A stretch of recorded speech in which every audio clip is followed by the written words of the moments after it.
SK Soft. A transformação digital da sua empresa já não precisa de ser um problema. A SK Soft é uma empresa especializada em acompanhar a transformação digital das empresas e a melhorar os sistemas informáticos já existentes. Desenhando soluções inovadoras de acordo com as suas necessidades, a sua empresa ficará pronta para qualquer desafio nesta nova realidade. Aceda a www.sksoft.pt para construirmos uma solução informática à sua medida. Podcast Oceano Azul. Para dar acesso a esses empréstimos.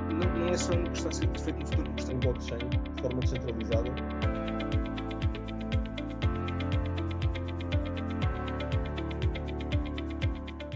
Olá, sejam bem-vindos ao podcast Oceano Azul. Meu nome é João Cabral e estamos de volta com a série Crypto Bars, focada em blockchain e criptoativos. Comigo tenho, como sempre, Guilherme Maia, da BCAS, Pedro Febreiro, da Real Fever, e Tiago Pratas, da Anchor. Antes de começarmos, é necessário fazer um aviso legal. Todas as opiniões transmitidas neste podcast são pessoais e não devem ser consideradas como aconselhamento financeiro ou recomendação de investimento. Meus caros, bem-vindos. Olá. Obrigado. Alô. Estamos de volta depois de umas férias merecidas e dos crashes dos mercados todos. Temos imensos temas, passaram uma série de... já passaram quase 3 meses desde a última, portanto houve aqui muita história. Começamos com o Tiago Pratas. Tiago, o que é que escolheste para tendências do mercado? Queria falar um bocadinho de Luna e do crash de Luna, não particularmente Luna, acho que já não há muito mais para contar. Eu sei que eles fizeram umas coisas giras agora e fizeram um spin-off project com umas burning fees e tudo mais. Mas o que eu queria falar mais era sobre o facto do fundador ter sido emitido pela Interpol. Tipo, basicamente foi a Coreia do Sul pediu à Interpol que o considerasse um criminoso internacional. Então basicamente, embora ninguém saiba muito bem onde é que ele esteja, neste momento ele é procurado internacionalmente. E em teoria ele diz que quer colaborar e quer participar e quer ajudar, mas a verdade é que ele está em teoria incontactável e não está a responder a nada em concreto que possa ajudar as autoridades a esclarecer o que quer que seja. Eu acho que pode ser uma opinião polémica, mas eu não necessariamente acho que ele deveria ser preso ou não.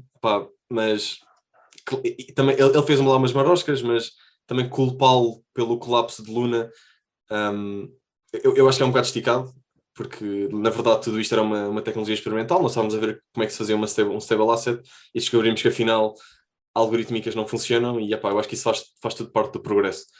Pode ser polémico. Mas a verdade lá está, mal saiu, tipo, mal a Interpol disse que andava à procura dele, ele tentou vender, acho que foi 3.000 bitcoins, são tipo 67 milhões de euros, e foi uma coincidência interessante, não é? Ele tentar se livrar daquilo, porque em teoria esse dinheiro devia ter sido da Luna Foundation, que ele disse que tinha usado e tinha vendido na totalidade para ajudar a Luna a manter o PEG. Por isso, lá está. Por um lado, eu entendo que Luna seja uma tecnologia experimental e esteja-se a experimentar, por outro, ele está a fazer assim umas coisas meio shady pelo meio. Mas não deixa de ser alguns developments no caso. E, acho interessante o facto e achava ainda mais interessante se ele se tornasse assim uma espécie de figura mítica em que ninguém sabia onde é que ele estava.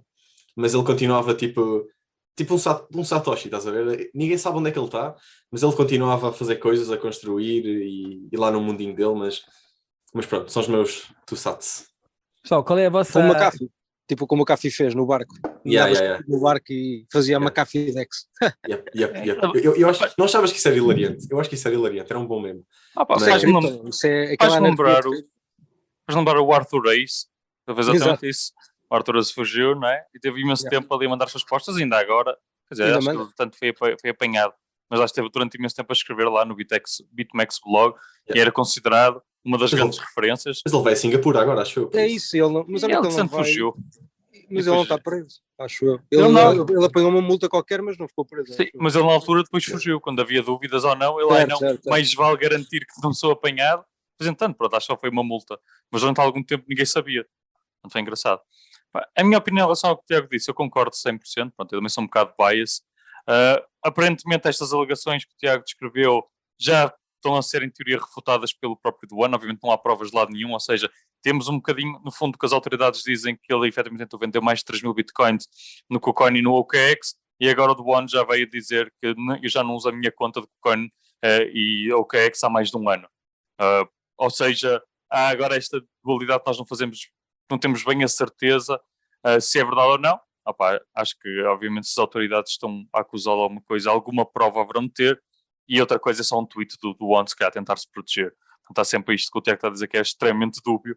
Lá está, Luna ter colapsado não foi culpa dele, foi o protótipo que desenhou, que tinha uma falha inerente que toda a gente, pronto, que os riscos eram conhecidos e efetivamente tornou-se vulnerável, mas que depois lá está o comportamento dele, se calhar também não coaduna com aquilo que deveria ter sido a cabeça do projeto. Mas somos todos humanos, especialmente ele também é relativamente jovem, consegue subir-lhe à cabeça, não estou a desculpar, mas ninguém saberia bem o que ia fazer na situação em que teve, quando aqueles eventos realmente se enrolaram. Ou seja, quando se vê um império de 40 mil milhões a desaparecer e tens alguns mecanismos que podes acionar, mas podes esperar mais uma hora e de repente continua tudo a cair, não sei. Não me consigo pôr na posição dele porque acho que é realmente uma posição única que ninguém se consegue pôr e ninguém saber como é que ia lidar nessa situação.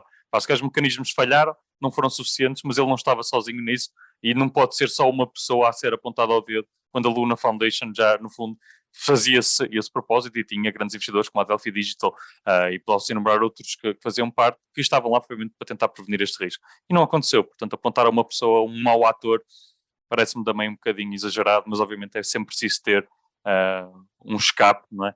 E alguém para culpar de tudo o mal do mundo, não é? Né? Exatamente. Os outros elementos da equipa são conhecidos? Os de Luna Foundation?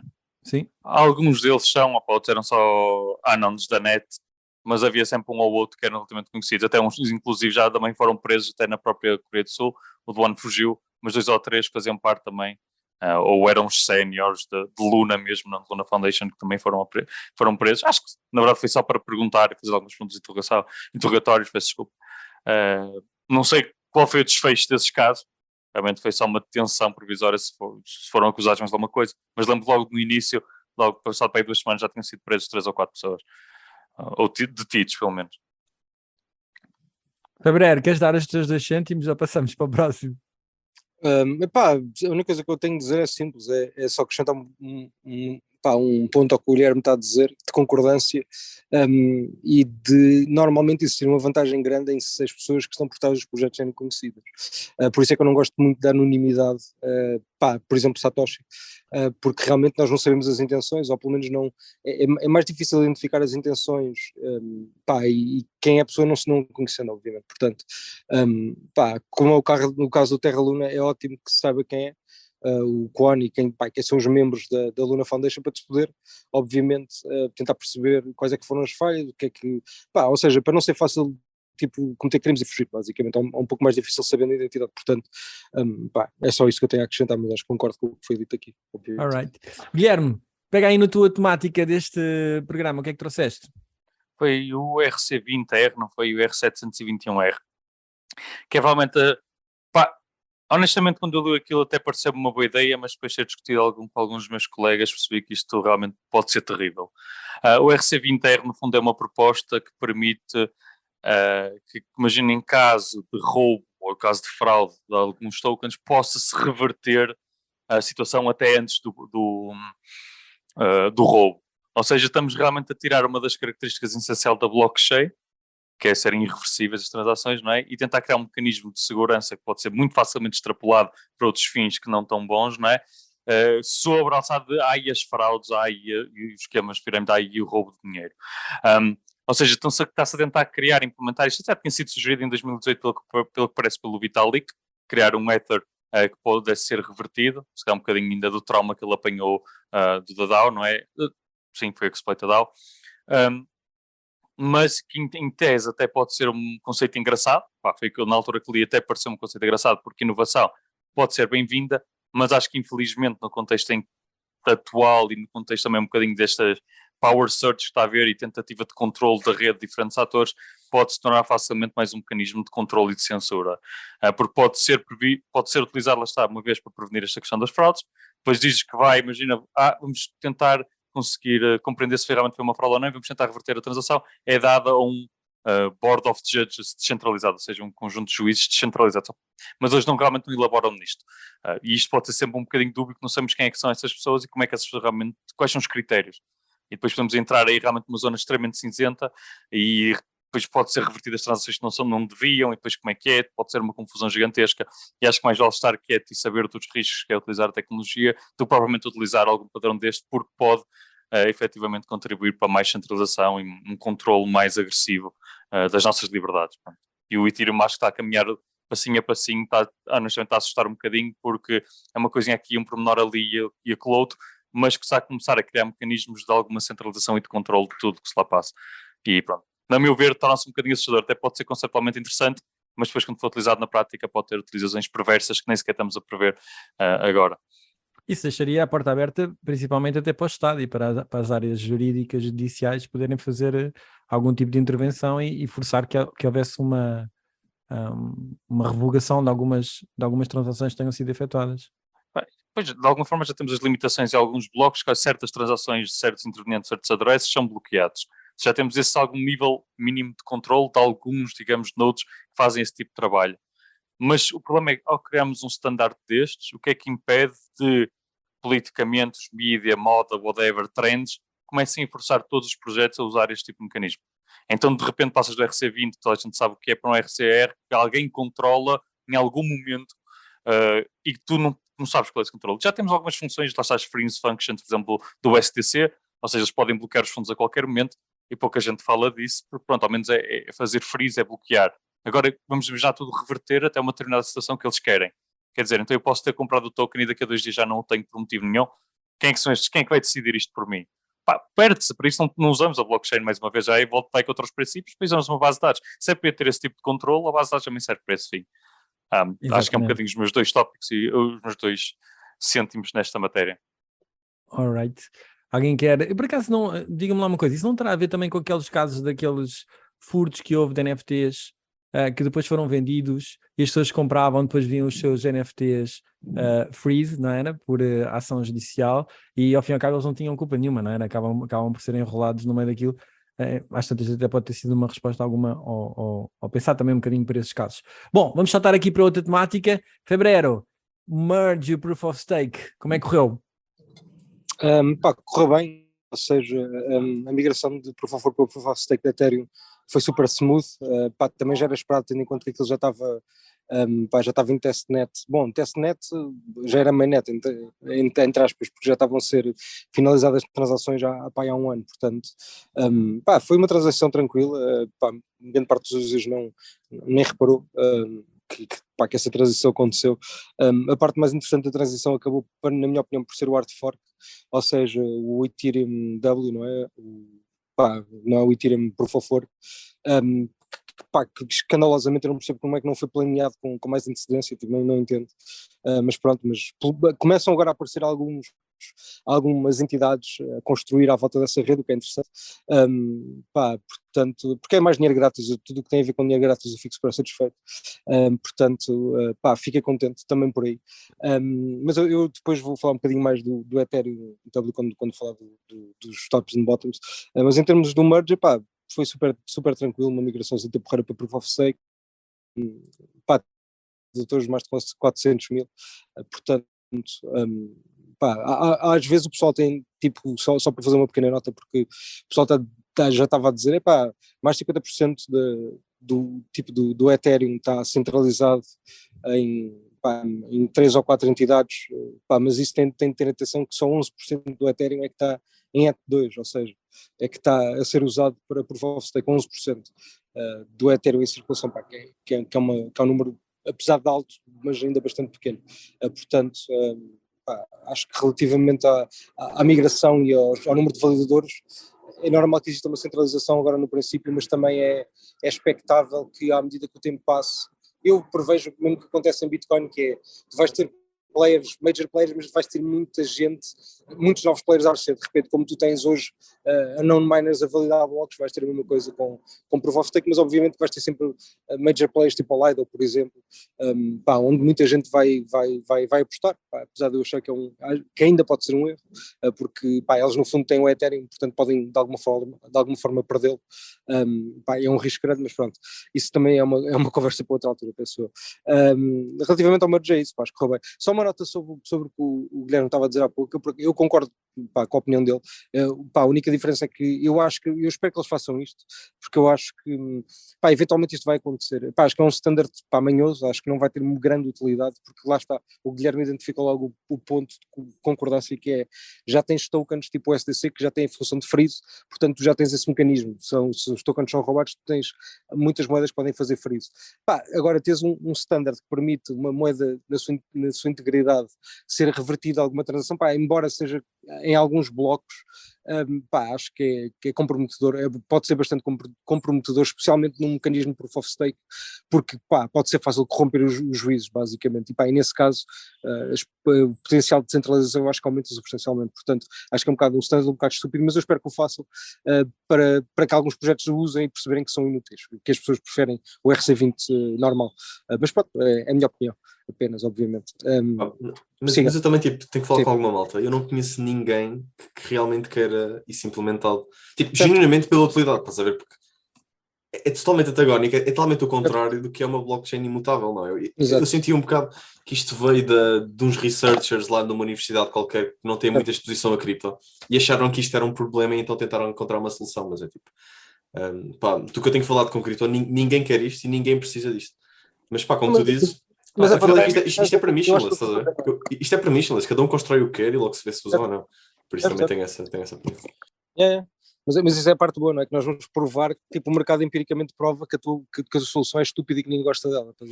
Portanto, eu tenho incentivo de construir soluções estúpidas e que ninguém gosta delas para o mercado provar isso empiricamente. Ou então não, também tivemos o BitConnect e o pessoal entrou nisso, portanto também não sei. É o que é. Mas também estourou. Também estourou o próprio mercado, tratou disso. Tiago Pratas, qual foi a tua visão do merge e desta transição e da dinâmica do preço, por exemplo?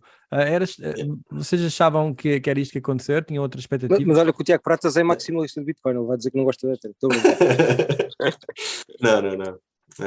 Não sou super maxi, não. É só maxi. Não, estou a brincar, não sou nada disso. Pá, eu acho que sim, mas eu acho que também existe. Eu sinto que isto basicamente foi um grande passo, mas foi o primeiro passo de um long roadmap para a Ethereum. Estás a ver? Por exemplo, tu ainda não podes dar unstake à Ethereum, tu ainda tipo, tens o sharding que está para vir, pá, tu ainda tens, basicamente eu sinto que é bom isto ter acontecido, é importante isto ter acontecido, mas sinto que foi o primeiro passo de um grande caminho que a Ethereum tem para percorrer e que quer percorrer. Pá, e só este exemplo, tipo, tu podes dar stake a Ethereum, mas não podes dar unstake. Por isso é que tipo, lá está, a Anchor, fazendo aqui publicidade, dá para fazer liquid staking à Anchor, mas é pá, bullish. Never unstake, sir. Never unstake.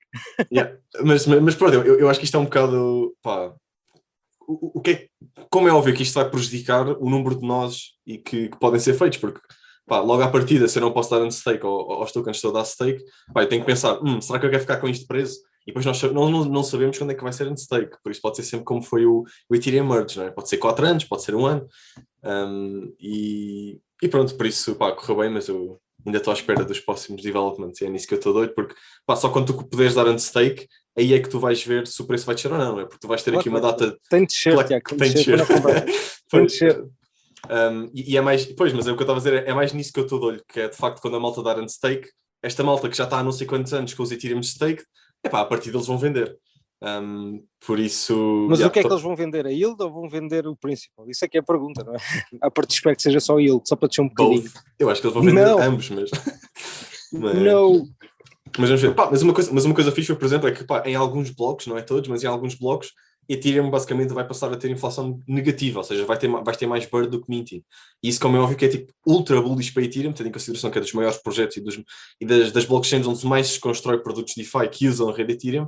Pá, se tiveres Ethereum com inflação negativa, é brutal, é inflação ainda menor que Bitcoin, por exemplo.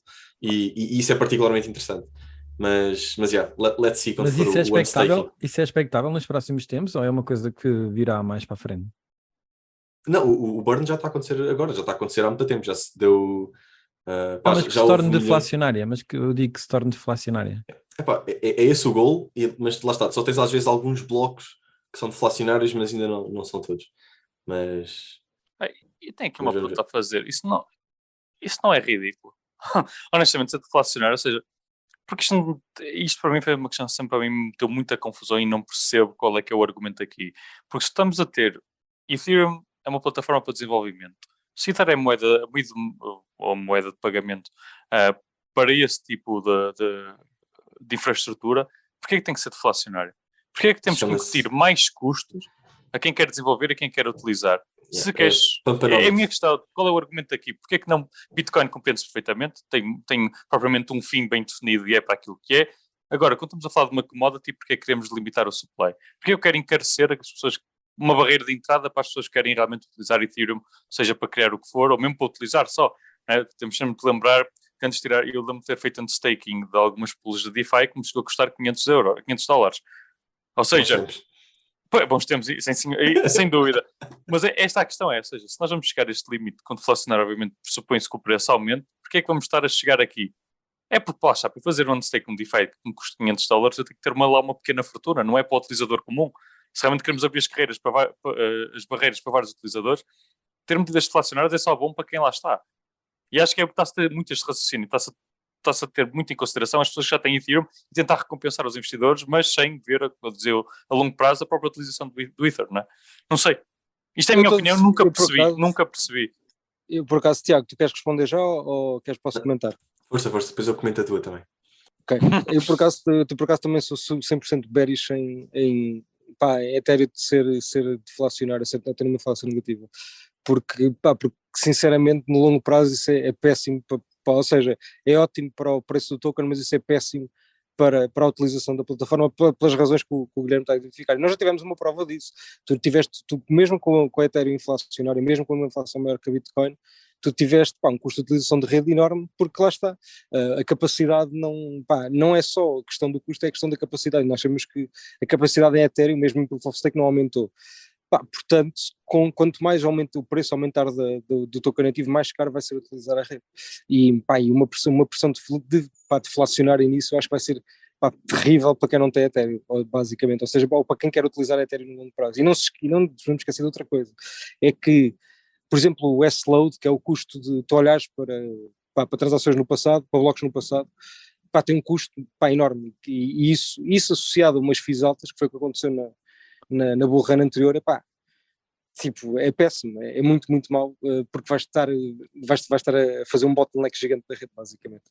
Mas pronto, é o que é, isso também o tempo dirá, e a vantagem da Ethereum é essa, que ela está deflacionária agora, mas amanhã pode voltar a ficar inflacionária e a inflação pode disparar, e isso é parte boa da Ethereum, por isso é que eu continuo bullish no Ethereum, porque os tokenomics são adaptáveis, isso é que eu gosto, ou seja, se toda a gente utilizar a rede, chegar a um ponto, inclusive os validadores que é incomportável porque tu tens menos utilizadores, chegas a um ponto em que as pessoas não querem pagar as fees simplesmente, portanto pode chegar um momento em que realmente compensa mais tu aumentares a emissão, portanto, who knows. Força, Tiago, desculpa. Eu concordo até certo ponto, como é óbvio que se calhar fico mais contente porque tenho Ethereum e entendo o vosso argumento, mas calma. O que eu quero dizer é, não se esqueçam, quando houve problemas da difficulty bomb e tudo mais, eu acho que isso foi só um mecanismo que eles encontraram de ir gerindo a coisa, porque a maior parte das vezes tu não só continuas com Ethereum inflacionária, como o objetivo é mais anular as emissões que são feitas. E depois talvez, lá está, isto eu a supor, mas talvez com o sharding consigas resolver o problema das fees altas e seja, basicamente consigas ter uma situação de mercado diferente do que houve anteriormente e se calhar, eu devido e espero tu conseguires ter Ethereum deflacionária e com fees baixas, mas se calhar estou a pedir muito. Posso fazer uma pergunta, Tiago? Mas isso é só para a gente chegarmos todos à mesma conclusão, o que é que as fees representam? Porquê é que as fees ficam altas? É malta a querer usar o protocolo. Mas porquê? Porque há um espaço no bloco limitado, certo? Certo. E há incentivos, como foi o Uniswap Claim e tudo mais. Ou seja, isso é a própria resposta porque é que isso nunca vai acontecer. Enquanto o espaço no bloco não exponenciar, ou seja, enquanto tu não tiveres uma capacidade de hardware gigantesca por trás, isso eu acho que nunca vai acontecer nem com Proof of Stake, nem com Sharding, nem com a pizza. Peço desculpa, mas é mesmo isso. Porque tu tens de ter uma capacidade bruta e isso é o que faz, porque é que o Monero tu consegues ter fees relativamente baixas? Porque o espaço do bloco é absolutamente maleável, ou seja, tu consegues ajustar, e isso é muito difícil de ter. E não é alteração de consensos, não é com melhor paralisação, que é o que Sharding faz, não é com isso ajuda, concordo, epá, mas tu não precisas de uma melhoria de 20% ou 50%, tu precisas de uma melhoria tipo 1000%, 10.000%. Pá, isso é com capacidade bruta, na minha opinião, obviamente. All Na right. minha opinião de leigo. Vamos ver. Vamos saltar aqui para os top e bottoms do mês. Tiago Pratas, começas tu. O que é que trouxeste de top e bottom? Yep. Deixa-me lá ver. Ethereum e Helium. Ethereum e Helium, ok. Basicamente Ethereum, pelo que tivemos aqui a falar, o merge correu bem e isso é bom, isso é uma top para eles. O meu down vai para Helio, que não sei se lembram de Helio, que era a HNT, que era aquelas maquininhas que a gente punha para dar proof of coverage. Eu acho que trouxe aqui um dia na inovação. Não só isso está muito a ir abaixo, eles agora vão tentar ir para Solana, mas pelo visto descobriu-se que os founders daquilo tinham dado um pré-mine de uma porradona de tokens e não tinham dito nada a ninguém, e então tem crashado depois disso, e pronto, e quem teve as maquininhas ficou a arder, não sei, eu ainda tinha aqui uma cá em casa, na altura que ainda estava a fazer uns $30 por mês, agora já não está a dar nada. Agora faz 30 cêntimos, 30 cêntimos por mês. Se tanto. Mas porquê que baixou? Qual é a razão da queda? Pronto, para já a moeda desvalorizou também, não é? Eu acho que foi mais que ninguém usava aquilo. O objetivo daquilo era usar o token deles como fees e depois eles distribuíam aquilo por quem validava as transações ou processava os dados, mas a verdade é que ninguém estava a utilizar aquilo, eles continuavam a dar mint ao token e não há milagres, não é? Se continuas a distribuir um token sem utilidade e sem ninguém a comprar o token desce. E foi um bocado isso que aconteceu. Mas eles agora eu creio que eles lançaram agora uma nova cena de mobile, ou o que era, não era? Sim, eles agora vão tentar migrar para Solana e pronto, eles fazem o que podem. Mas os fundadores continuam com o projeto, ou não? Sim, acho que sim. Alright, muito bem. Fevereiro, o que é que escolheste este mês de top e bottom? BNB e Ethereum Proof of Work, certo? Exatamente. BNB, porque a malta às vezes não tem noção do que é que... porque é o que é. Isto às vezes é difícil quando o gajo não tem perspectiva comparativamente a tudo o resto, mas BNB ainda está, desde que foi lançado, está com um ROI de mais de 3.000 vezes. Portanto, não é por cento, é vezes. Mesmo no bear market, BNB é o token que para mim de eleição está com uma performance absolutamente fantástica, melhor que a Bitcoin para a altura na que a Bitcoin estava, no ano da Bitcoin, comparativamente a Ethereum, comparativamente a Bitcoin. A BNB está com uma performance melhor que a própria Bitcoin teve há uns anos atrás, quando estava no mesmo número de dias que o BNB tem hoje. Isso é única, nem Shiba, nem Ethereum, nem X, nem Mala, nenhuma. O BNB está a ter até hoje a melhor performance, é absolutamente fascinante. Parabéns, XZ, és um com uma boa cabeça. Depois, em bottom, e atenção, este bottom para mim é uma oportunidade, é o ETW, mas eu posso dizer que já estive lá a brincar um bocadinho com aquilo, estive a brincar com PawSwap. PawSwap é basicamente, a Uniswap lá, basicamente. Eles têm cenas de DeFi, farming e não sei o quê, portanto, estive só a aproveitar um bocadinho disso. Mas é mais uma, se tiver uma performance tipo ETC no início, fico satisfeito, é free money, portanto, se quiserem dampar já dampem, se não, esperem até ao bull, wink wink, mas isto não é aconselhamento financeiro, obviamente. E investiguem, porque aquilo agora está em baixo, mas já fez qual foi o mínimo que aquilo teve? 5, 6 dólares, 3 dólares, whatever, pronto, já está a 10, 11 dólares, portanto, não está assim tão mal, não está com uma performance terrível. Brinquem um bocadinho com aquilo, explorem e divirtam-se, sobretudo. Vocês acreditam que vai haver suporte para esta rede? Guilherme? Honestamente não estou assim muito dentro do tema deste hard fork, não faço a mínima ideia como é que eles vão computar. Honestamente até o merge passou um bocadinho ao lado, porque obviamente gostei de ler, gostei de saber sobre isso, mas honestamente o meu foco já nem está tanto em Ethereum, embora devia estar obviamente. Agora estou-me a tornar passinho a passinho mais maximalista. Acho que toda a gente caminha para esse. Eventualmente há uma fase na vida de cripto que as pessoas caminham mais para o Bitcoin.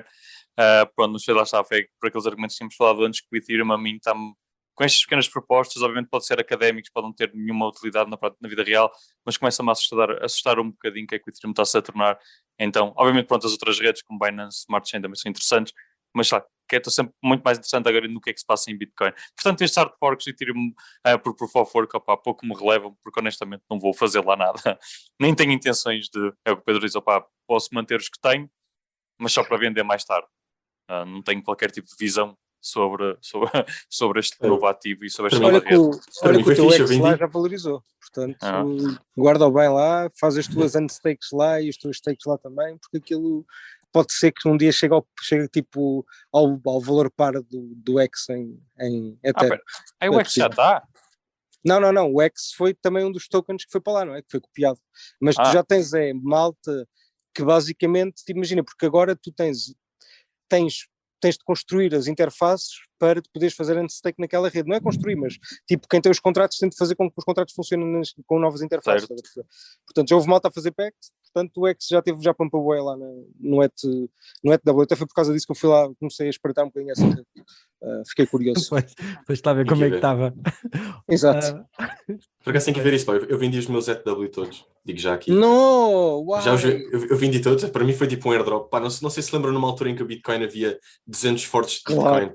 Bons tempos, tipo Bitcoin Cash. Pá, e o que eu aprendi foi vende tudo e compra o que tu queres. Mas eu não fiz as alternativas. Eu tenho que ver os outros tokens que eu tinha na Ethereum. Tem fork também lá, tem que ir ver, podes vender também. Há uns que tens lá, e há Shivas e não sei o quê, podes vender também. Também podes vender lá. Há uns quantos que já têm liquidez para vender se quiser. Pá, não é muita liquidez, mas tipo, já tem 300, 400k. Dá para dar caixa alta, é o que eu quero. E não houve um outro fork também, o Ethereum Fair, ou uma coisa assim? Mas esse ainda não investiguei. O Ethereum Fair ainda não olhei muito para ele. Nem fazia ideia do que isso era, mas vou ver. Ethereum Fair? O Ethereum Fair, foi mais um fork. Ok, vou ver isso. Mas esse ainda não vi muitas interfaces para isso, estás a ver? Portanto, ainda não liguei muito. Mas há mais. E de certeza que se calhar ainda vão aparecer mais. Alright. Guilherme Maia, tens algum top ou bottom que queres mencionar deste, ou pelo menos um bottom? Bottoms deves haver em uma série deles. Até pelo contrário, até queria ir bottom, pronto, já foram falados. Acho que o mercado como está não há assim muito para apontar, mas era um top que foi engraçado, que é do hoje, que é o Celsius, não é? Que no fundo basicamente o CEO, o Alex, demitiu-se e toda a gente viu aquilo com bons olhos e subiu 7% num dia o token. Ou seja, é a confiança que as pessoas têm errado, porque ele vamos ser sinceros, ele é um palhaço, não é? Eu não sei se vocês souberam, tentou vender merchandise a dizer qual era o absurdo, era unbankrupt yourself. Ou seja, o gajo conseguiu mandar toda a gente que conseguem lá dinheiro, não é à falência. E depois, é um otimista. E depois ele vendeu os Unbank Yourself também, não é? E agora vende o Unbankrupt Yourself. Pá, é este nível de alucinados que estamos a lidar. Pronto, ele efetivamente demitiu-se, ele devia estar preso, mais que o do One, diria eu. Mas pronto, demitiu-se e lá está. Aparentemente os investidores viram isso com bons olhos e subiu 6-7%. Acho que até foi das moedas que mais subiu hoje. Precisamente acho que pronto, por essas notícias positivas. Mas a ver, vamos, né? Se vocês continuam na desgraça. Mas pode ser que haja ainda alguma esperança, visto que esta pessoa vai se afastar. Não houve uma oferta também hoje da FTX pela Celsius, ou uns rumores de que eles iam fazer uma oferta? Honestamente, não. Como? Houve rumores, sim. Eles vão comprar as dívidas todas, portanto, é só mais. Mas a Celsius é um bocadinho grande. Eles vão comprando os pequeninos, não é? Não sei se a FTX tem capacidade para adquirir a Celsius, mas é capaz. É capaz, sim. Eles fazem uma oferta, não é? Quer dizer, mandam ali um valor. Isto no fim do dia vai ser uma luta entre a Binance e a FTX e o resto é conversa. Pronto. É quem controla mais as redes. Mas eles têm bué de assets, atenção, aquilo tem valor. Portanto, sim, tem. Mas alguma coisa não está lá, de certeza. O problema é que eles estavam estavam expostos em demasiada luna, não é? Isso herdeu completamente. Mas pronto, vamos lá ver como é que as pessoas se safam disso, não é? Alright. Bom, vamos saltar para a última temática. Temos então startups de inovação. Começamos com o Guilherme Maia. Okay. Ratio Finance. O Ratio Finance é só um bocadinho assim para ser até relativamente breve. Eu digo que é uma inovação porque é um pequeno spin-off daquilo que já temos. Hoje em dia, como vocês sabem, provavelmente estão conscientes, a maior moda, diria eu, até deste ano é stablecoins, misteriosamente. Ou seja, está a haver aí muitos projetos a desenvolver as suas próprias stablecoins, há exchanges também estão a começar a desenvolver as suas próprias stablecoins, há projetos que o fazem, seja colateralizado ou não, e o Ratio Finance vai só um passo à frente e em vez de ser colateralizado por um ativo nativo de uma blockchain, ou seja, um Ether, como é o caso do DAI, simplesmente vão pegar em LPs. Ou seja, o ativo que vai dar o colateral deles são LPs, ou seja, liquidity pools, os tokens que nós obtemos quando damos liquidez a um mercado descentralizado, recebemos LPs. E esses LPs vão servir como o nosso colateral para emitir uma stablecoin. É um modelo completamente diferente, lá está. É só um passo à frente daquilo que já existia, mas que conceptualmente pode ter aplicações bastante interessantes. Porque efetivamente começamos a ver a construção de usar diferentes tipos de colateral para conseguir, obviamente, pedir emprestado dinheiro. No fundo, é isto tudo que se resume, não é? As stablecoins é, no fundo, pedir emprestado contra o nosso colateral. E se realmente começamos a ver projetos que estão a escalar isto para produtos DeFi, é sempre ótimo de se ver. Pode falhar, se calhar, lá está, vai ter algoritmos marados para tentar manter o balanço entre as liquidity pools e os valores delas. Deve ser uma conta bastante difícil de manter, saber qual é que vai ser o collateralization ratio, o rácio de collateralização, peço desculpa, mas que não deixa de ser inovador e interessante. Portanto, sempre que há um passo que traz mais valor a produtos DeFi, acho que é sempre um ótimo, e lá está, é uma coisa para estar atento, é nova, inovador, vamos lá ver como é que eles se comportam. Acho que é em Solana, se não me engano, mas não deixa de ser um conceito interessante. Bom, e vamos saltar aqui para o Tiago Pratas. Tiago Pratas, trouxeste aqui uma inovação para a comunidade, partilhei. Foi uma sexta-feira em que eu estava meio aborrecido e vi que íamos receber 125 euros de António Costa. E então eu decidi criar um bot que dá track aos 125 euros se tu investisse em Bitcoin. E aí criei um Twitter bot com isso. Queria partilhar aqui com já temos para aí 200 e picos seguidores. Foi fixe, tenho tido bom feedback da comunidade, tenho tido alguns followers. E vamos ver onde é que o meme vai. Mas queria só partilhar isso com a malta. 10 milhões de portugueses a investir em 125 euros em Bitcoin. Muito Let's bem. go. Para finalizar, Pedro Febrero, novidades sobre a Real Fever, como é que está? Acho que agora o próximo mês vamos anunciar finalmente a ronda de investimento que fechamos. Não vou dizer valores, isso aí depois há de surgir na comunicação, mas pronto, já sabem que fechamos uma ronda de investimento, já é fixe. E também já lançámos o vídeo do novo campo de jogo, basicamente. Quem não viu, depois Já vi, João, fixe. Pronto, o João há de partilharem no tweet com o vídeo, que aquele é porreirinho. Está um ambiente um bocadinho diferente do que estava de antes, basicamente. E é isso, e o jogo agora vai sair em outubro a beta, portanto, quem quiser experimentar o jogo vai poder fazê-lo já a partir de outubro, que vai ficar aberto para toda a gente. Portanto, estão aí boas novidades para os gamers que tenham NFTs. Se não tiverem também podem jogar, não tem problema. Alright, a gente depois mete aí o link no episódio para o pessoal poder ver, e aí o link para o Tiago Pratas também, para os 125 euros em Bitcoin. Alright, meus caros, concluímos mais um episódio da série Crypto Bars com Guilherme Maia, Pedro Febrero e Tiago Pratas. Obrigado por terem assistido e até ao próximo episódio. Fiquem bem. Bye. Podcast Oceano Azul. Para dar acesso a esses empréstimos. Não é só uma questão de ser feito no futuro, questão de blockchain, de forma descentralizada.